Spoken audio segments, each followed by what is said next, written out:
Welcome to this recorded seminar on teaching the language of instruction, or EAL. I'm going to call it EAL for short because most of you are in contexts where English is the language of instruction. But just so we're clear, it applies to any language of instruction, whether you're teaching in an English school, a Japanese school, a Spanish school. It's really about the concept of learning the curricular language while being taught through the language. So the big question is, what do students with EAL or other language of instruction need? And I'd like you to stop. And if you are in a school context right now with students who have EAL or French as an additional language or Japanese as an additional language or any other language, I'd like you to stop and think how your school currently supports learners who are developing the language of instruction, why you think that model is what's being used. Do you think the model is effective? Yes or no? And why or why not? And what changes do you think you'd suggest right now, given the knowledge that you have so far developed through this module? I'm going to share a Google Doc. Depending on the module you're in, you'll have a different link to share it with. So the basic tenets for language acquisition programming is that we need to have some kind of intake assessment when we have new students come to our school who are not necessarily fluent speakers of the school language. It doesn't need to be a test, but it needs to be some kind of intake assessment where we figure out exactly where they are on the developmental spectrum of the school language. Then we know that there is a need for intensive language acquisition support for students who don't have any level at all of the school language. So the beginners or, close to being beginners. That needs to be a program that supports them. It should include literacy. We should be tracking their progress, and it should be benchmarked so we know when they're leveling up. And then we also know that students need integrated support. So when they're not in their EAL class, in all of their content classes, they also need support from all of their teachers. The Bell Foundation now calls this adaptive teaching, and I think that's a really great term for it. And they have lots of great resources. I'm going to talk about Bell in a minute. So we're going to go back. We talked about assessment earlier. We're going to go back to that idea of tracking versus testing for language development. And why we recommend tracking and not testing. So first of all, tracking shows progress in real time. If we want to know how kids are doing in the classroom, the only way to measure that is in the classroom. Giving them an English test, in a quiet room at lunchtime isn't going to actually show us how they're managing the classroom. Tracking also shows us how they're doing and where the gaps are, so we can plan language objectives for them. And when we're tracking, the objectives are connected to their learning environment rather than an external idea about language assessment or language development. So, for example, if they are learning about the ancient Romans in class, they need to know how the past tense works. And if you're using some kind of resource that teaches English in a linear way, you might still be on simple present, but simple present isn't going to help them talk about the ancient Romans. And so the objectives need to be connected to the curriculum. If we're tracking effectively, it also means we don't need to test them because we know at any time how their language is developing and what those gaps are. And we know that excessive testing isn't helpful or a good use of time or energy, especially for kids who are already learning the language and learning content at the same time. So this is an excerpt from the Bell Assessment Framework for tracking EAL. This is a resource that anybody can access and download. It's free to use. There are updated versions. But as you can see from this slightly older version, I like the slightly older version because it shows quite clearly how we track it. Essentially, each of the 4 skill areas is developed through 5 bands, and each band has 5 descriptors, which is kind of a target, if you will, that we can set. And so this is for listening, and you can see in band A, listening, the first target is can understand single words or short phrases in familiar context. So all you do is you pay attention. You're doing lots of activities with your students with EAL around this listening target, and when you notice them mastering it, you can just say when it happened. And so we're really paying attention to their real-time language development. And you can also use this to connect and communicate to the classroom teachers so that they understand the level of development of a student. So, for example, if you're supporting a student who's in year 8 and they are band A for listening, you can show the year 8 teachers the kind of targets that are in band A listening so that they get a sense of what that student is capable of, and conversely, what that student is not capable of. So they don't expect them to follow lectures, they don't expect them to understand full videos. And so it helps develop teacher expertise to have some kind of model like this as well. Okay, so the EAL assessment framework has 5 bands from new to English to fluent, lettered A through E. There are pros and cons to it. The pros are that it's quite teacher friendly because it talks about things they can do in the classroom. It's not attached to any particular curriculum. You can use it with any curriculum. It can be used actually for any language, and it's free to use. The cons are that it's a tracking tool. It's not a test. So we wouldn't say necessarily that the use of it is has a huge amount of validity in the way that a standardized test would. It's not necessarily for me a problem, but some schools want more data. The teacher effect is also an area we need to be aware of. So teachers will use it differently, and it really it depends on the teacher's developing capacity and understanding how it works. And also, if there are schools who want hard data on the development of EAL of their students, it doesn't provide that kind of hard data. Tracking data would be considered qualitative rather than quantitative. But really looking at your school and kind of what you need, you can figure out how something like this would fit. Depending on where you work, there are lots of other assessment frameworks available for EAL. Different provinces and states have them. On the whole, it is always recommended that we track and not test, but there are some jurisdictions that test as well. So I always recommend, or what the research would recommend, is kind of a phased approach to EAL, where we know that students who are in the emergent phase, so band A and into band B, need some standalone, specific, intensive English support, just to help them learn the basic language that they need to get around the school and to communicate. And that should be kind of around 2 periods a day. And then they can be in class for all the rest of the subjects. Phase 2, so this is for me kind of what happens in band B, is literacy development support. So again, it's standalone. No matter where children are when they're learning to read in English, if they're still learning English at the same time, they have slightly different needs than the kids who are learning to read in English as English speakers. And students who come into English schools at older ages have already missed that literacy teaching, and they really need somebody to just help them crack the code of English. And so they need a focused literacy program. Then they need integrated support for literacy and for content. Sometimes that can be in, small little bits of standalone, either for content support or for literacy, but it should be mostly integrated. So it should be mostly the classroom teachers doing that. And then phase 4, continued, integrated in the class only. Some students need additional support for literacy. Sometimes what happens is we give them an initial boost for literacy, and then they're in the class and developing. We realize that they're falling behind a little bit, so we need to take them out and give them a little literacy boost.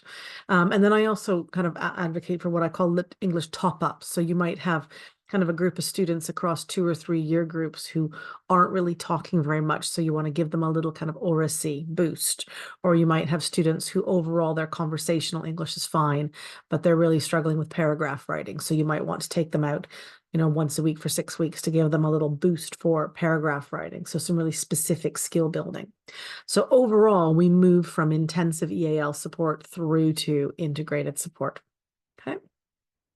When you're looking to resource your EAL provision, one thing that you will find is it's very difficult. And that's because there aren't very many EAL resources available for you. EAL should be connected to your curriculum. And so it means that you can't go and find an English course book that's designed for English as a foreign language. So, for example, teaching English in Italy to kids in Italian schools, and expect that to work. So you have to kind of really do a lot of searching to find something that will meet your needs. So the first thing you need to ask is who are my EAL students? It's their age, their interests, their exposure to English, and what are the goals of the program. And then what is your teaching focus? So is it conversational skills, academic English? Or do you just want to help them in their English classes? If they just need help in their English classes, then that's going to be a different resource than if we want to kind of broad spectrum increase their academic English. And so we need to really know quite clearly what the focus is that we're trying to build, and then we can look for resources that support that. But on the whole, there's no one size fits all resource for EAL, unfortunately. When you're doing your initial search for materials, you can look at web publisher websites, and as you go through, everything's available. Really do a quick sort, kind of, yes, this is potentially possible for my learners. No, this is grammar only. It's not what they need. So yes, no, maybe. Sometimes it's just personal preference. What do you like? And then you can always download or request samples of the ones you think might be the best fit, because sometimes we just need to dig into the resources. But again, you have to be very, very careful to not rely on English language teaching or English as a foreign language resources entirely for the provision of EAL. We can use them to boost sometimes, but they shouldn't be at the heart of our provision. So something like the Cambridge proficiency tests, they are not for children with EAL. They are for students who are studying English as a subject in schools all over the world. And so they're not going to be a good fit to build academic English. They're just general English. When you're looking to assess the purpose of the materials or the potential for usability, look at, is it core text or could you use it as supplementary materials? Does it have a good focus on the kind of English you want to develop? Does it work in your format? Can you use it with one student or do you really need a group? How does it assess? Is that going to align with how you're going to run your EAL program? Is there a progression? Once you're done that particular resource, what comes next, and what kind of supplementary materials are available? I do find in EAL, a lot of times we use supplementary materials a lot more than course books, because the course books just don't really fit the needs of our learners. But the supplementary materials we can use to kind of make a bespoke program. Okay, so moving outside of that expert support, we know that only very early English language acquisition is the job of the EAL teacher or the EAL team. The classroom teachers are also always responsible for planning for language development for their students. So what does that look like? So we like to say all the time, every teacher is a language teacher. I don't know if your school says this, but a lot of schools do. I think it's usually a little bit of a shortcut to say our EAL team isn't big enough, so we're just going to say every teacher is a language teacher. I would argue that it's usually not true. Every teacher is a language model, but being a language model is not the same thing as being a language teacher. So what do you need in terms of skills in order to be a language teacher, a teacher of English as an additional language? You need to understand how language works. That's your subject knowledge. You need to be able to explain how language works. So how does English work? So what is the rule for making comparatives and superlatives? Also your subject knowledge. You need to be able to look at a scheme of work or a unit or a lesson and think about what kind of language is really important in this that I need to teach to my students with EAL. That's your subject and pedagogical knowledge. And then you need to know how to successfully scaffold learning and assessment based on language level. And so when you look at this, you can see that actually there's quite a lot involved in this. Every teacher is a language teacher. And so we're going to look at a model that will help non-specialists be able to develop into the kind of teachers that are able to cater to the language needs of their students with EAL.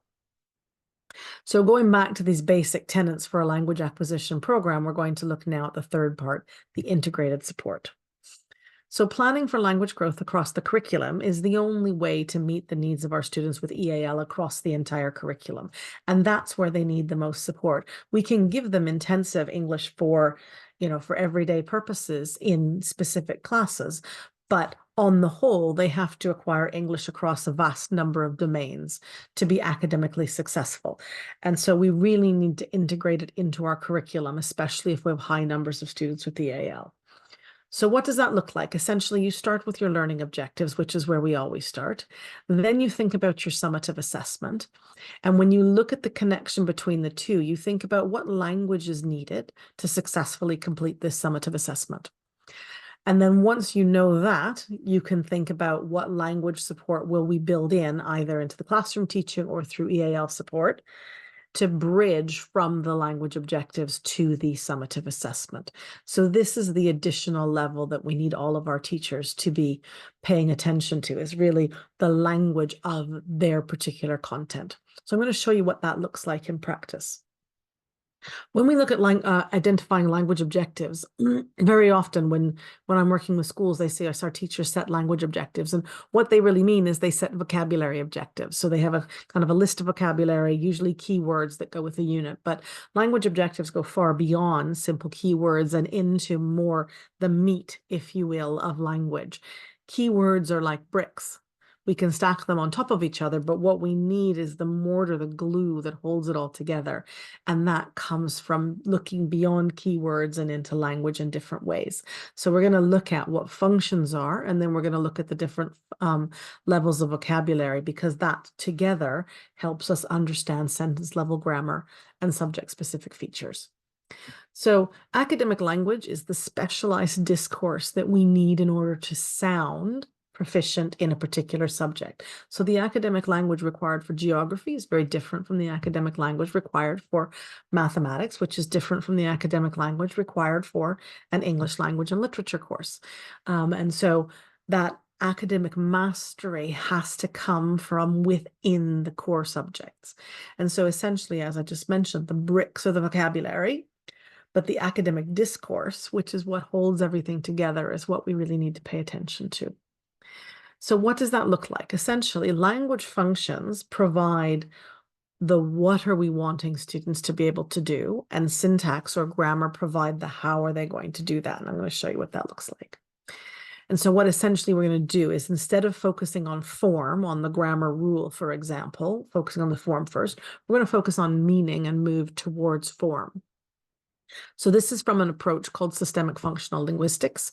It's been around for a very long time. It's used kind of in lots of countries around the world for language teaching. And essentially what you do is start with the question, what do you want students to be able to do? And the answer will be a function. So if you say, I want them to be able to describe, description is a function. If you say, I want them to be able to explain, explain is a function. I want them to be able to hypothesize, hypothesize is a function. So you can see each of these functions has a specific kind of language that goes along with it. Each function has associated grammatical and lexical characteristics. And this helps us develop an explicit focus on that mortar, that academic discourse. So the 12 main academic functions are these. There are others like classify and justify, but I'm going to show you these 12 because they are available online as a part of a resource pack from Tower Hamlets. That's incredibly useful for teachers. And so if you look at them, you can see that as you look through, you can start to think, oh, which ones would we use more in different subject groups? Which ones are more useful for mathematics? Obviously, explanation for mathematics. You could start to think through the way we would apply this in a kind of a cross-curricular way. So how does a functional approach help build language? It helps build language in the following way. First of all, it helps us all understand how language works. Not all teachers are English grammar masters. Not all teachers have learned English grammar, but actually grammar syntax is really important in helping students develop accuracy. And a functional approach can help teachers understand that as well. It can provide us with a clear framework for ensuring we're developing language across the curriculum. And it can also help us document what kind of language is being developed. So I'm going to show you through this document from Tower Hamlets what it looks like to scaffold language development through a functional approach. So I'm going to show you through the lens of the language of argument, or agreeing and disagreeing. So here you can see the language of agreement and disagreement, or argumentation, at a very basic level. So when students are very new to English, agreeing sounds like I think, I don't think, it is, it isn't, yes, because, no, because, very, very basic. As we move up to level 2, you can see we're starting to make more complex sentences. We're using a more polished level of vocabulary. So not I think, but I agree. When we move up to level 3, you can see that now we're extending I agree and disagree. Again, more academic language, longer sentences, and also leveling in some of the kind of how we contradict or push back against people, however, and also. Moving up to level 4, you can see now we're arriving at a level where we can really start to hear argumentation coming through. An argument for, an argument against, and then how to, again, rebut. I accept your decision, however, if you remember my point about, and so it's that ability to really engage in debate, if you will. Level 5, again, we're continuing to develop that idea of, being able to create strong debates, whether it's orally or in writing. Level 6, by the time we're at level 6, if a student can kind of complete this framework, they can create a really good argument, either writing or verbally. And so what you can do is you can use these sentence frames to really explicitly scaffold our students who are, say they have the capacity to do and make an argument in their own language, but not in English yet. We can make that connection for them. We can give them the sentence frames so that they can use a level of language that they're not able to create on their own yet. And then level 7 is just, again, the rebuttal phase where we're using some open-ended prompts for them to be able to explain their own thinking. So the document that I'm going to share, the Tower Hamlets document, has all of those 12 functions in 7 levels. They've done it by year group across the primary school, but of course year group is irrelevant. It depends on their level of English. And so this is a really, really useful way to develop the ways in which we scaffold language across the curriculum. So if everybody's talking the same language, everybody's talking about how are we developing argumentation, how are we developing explanation, you can really infuse through your curriculum this functional approach to build that academic language. The second important piece of language objectives is vocabulary. We need to help students improve their vocabulary, not just how many words they know, but how well they know them, so breadth and depth. And that needs to be teacher-led. The teachers need to be focusing on vocabulary, but the students also need to be developing their own focus on vocabulary as well. And we need to have them keeping a record. Students with EAL encounter lots of different language, vocabulary items every day. And if we don't help them record them, translate them, define them, they're just going to lose them. So there are different types of vocabulary. There are 2 different frameworks to think about. The first is, what's the vocabulary need? So content obligatory vocabulary is words that are absolutely necessary for the content. So if you're doing a unit on plants and photosynthesis, you'll have a whole list of content obligatory words to do with photosynthesis. And then content compatible is words that are useful or connected. So these are more the glue. Okay. There are 3 tiers of vocabulary we talk about. The first is the everyday, the basic 2,000 to 3,000 words in English, or the building blocks of that basic interpersonal communicative skill. Depending on the age of students, you may need to work on these vocabulary, you may not. Tier 2 words are the cross-disciplinary, high-frequency academic